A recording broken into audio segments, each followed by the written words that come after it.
is what it is. What it is, what it is. You act like you ready to ride with the guy. I made a video earlier and talks about going from rookies, rookie status up to veteran.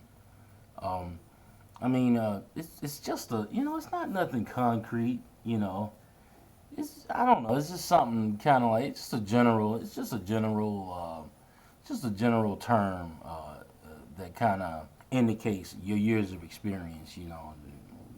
I don't know the industry, or I guess we kind of come up with a name or with a name indication as far as rookie, veteran, things like that. I don't know. I guess I've been looking. I don't know. I've been looking at a lot of YouTube videos, and you get a lot of guys. I've started noticing a slight trend. It's been going on for, I don't know, probably since I even got into trucking. I don't know. It's like a rivalry between the rookies and the veterans.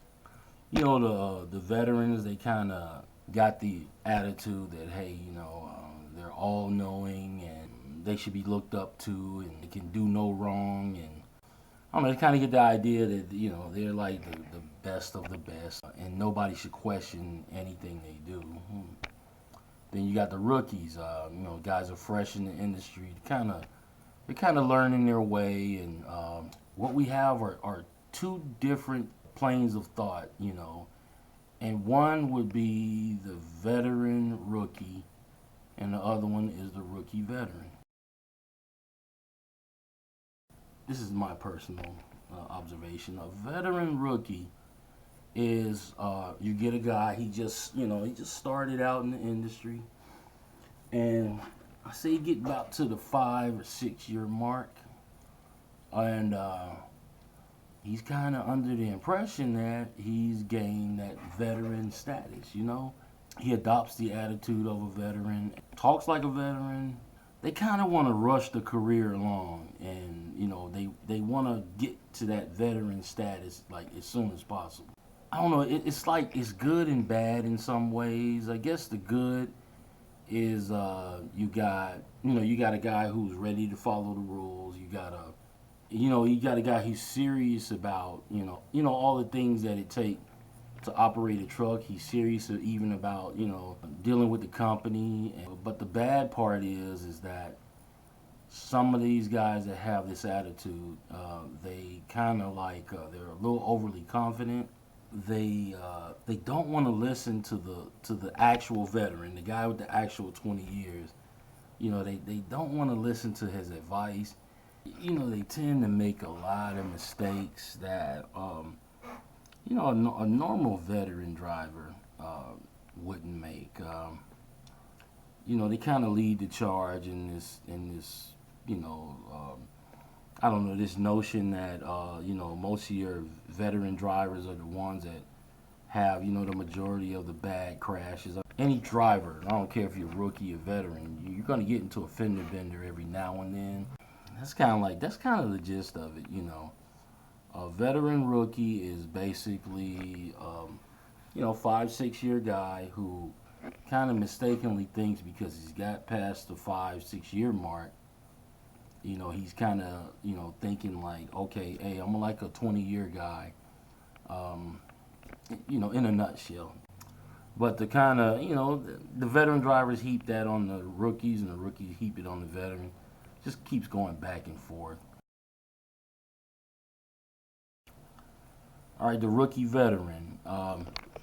This is a driver who, for all intents and purposes, he has the 20 years in, but he just hasn't progressed past that 5-year stage. He's kind of locked into that thinking of a new driver. He doesn't really keep up with the current trends of trucking. And you see a 20-year guy and he's still asking questions, about a fifth wheel or what's the proper tire pressure or some I've seen, you got 20 years in, 25, and they still can't back a truck properly. I mean, that's your average rookie veteran. This guy is he's just a perpetual rookie for 20 years straight.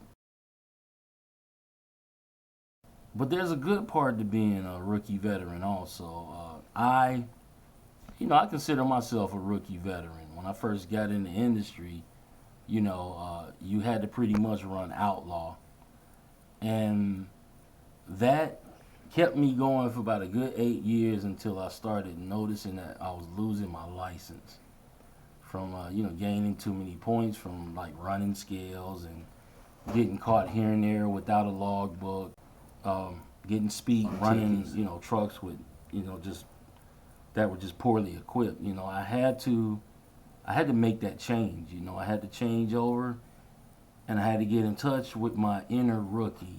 I had to go back and I had to go to the rookie veteran stage. I had to do this because I wanted to keep my career going.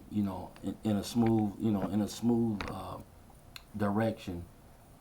As opposed to the way it was before. So, or say for instance, most of the trucks are switching over to e-logs. If I stayed in the same frame of mind as I had when I ran paper logs, I would be like, I would have been completely resistant to wanting to run e-logs. But I had to kind of dig in and just learn how to run the e-logs because it's the current trend that's going on in trucking. You got the APU situation. You got cell phones in the truck. When I was really grinding on the road, we didn't have those cell phones. We had pay phones. I'm sure some of you guys heard about the pay phones. Used to be millions of them in the truck stop. We didn't have the consistency of freight that you have today. There's a warehouse pretty much almost every exit up the freeway. You didn't have the trucks that are made today. These trucks are like they're like rolling condominiums now, and they're very nice. We had nice trucks back then. The condos and everything, but they were like say after about 2 or 3 years, started hearing a rattle here and there, and most of it was this crude plastic, interior, and that's all we had. But that was luxury to us. But now things have changed, and the trucks are getting a little more posh and plush on the inside. I had to stay a perpetual veteran in that sense, but I still progress. There's a lot of us out here that are rookie veterans. I don't see too many 20-year drivers around anymore, but when I do see them, it's like a special bond we have because we kind of outlasted, that transition period from the '90s into, the present day of today. We kind of stuck it out. A lot of guys they couldn't handle the change when it came. But for the most part, the 20-year guys, we still, I still see the same that rookie spirit that we all have. There's nothing wrong with being a rookie, man. There's nothing wrong with being a veteran. But me, I'm a rookie veteran, and I'm proud of it. And all of you out there who are veterans also, I'm gonna have to give you that advice, and that advice is to dig into your inner rookie, man, because that's the only way you're gonna last in this industry. And it's moving so fast now that you have to look at the new drivers, not young, the new drivers coming in, and tap them on the shoulder, and ask them, hey man, what's this APU situation? What's this E-log situation? Because it's hard to keep up without trying to gain knowledge at the same time. Okay, guys, those are my thoughts on the veteran rookie and the rookie veteran. I'm gonna give a shout out to a few guys. These are guys I talk with on the Zello app. If you want to join in the conversation, it's Zello, and then when you do a search or with the little eyeglass icon, hit the eyeglass icon and look up YTTA. That's YouTube Truckers Alliance. I want to give a shout out to a few guys. I want to give a shout out to Saint For Real. Give shout out to Casanova Roar. Shout out to Freedom Chaser. Shout out to Sunshine. Carolina Boy Tanker, Chasing Miles, SoCal Trucker, LoShawn Parks, and Travel East 357. Any other guys I missed, hey, I'll get you on the next video, or holler at me on the app when I'm talking. I'll give you a shout out next time. All right, guys. With all that being said, I'll see you guys on the next video, or I'll see you on Zello. Peace.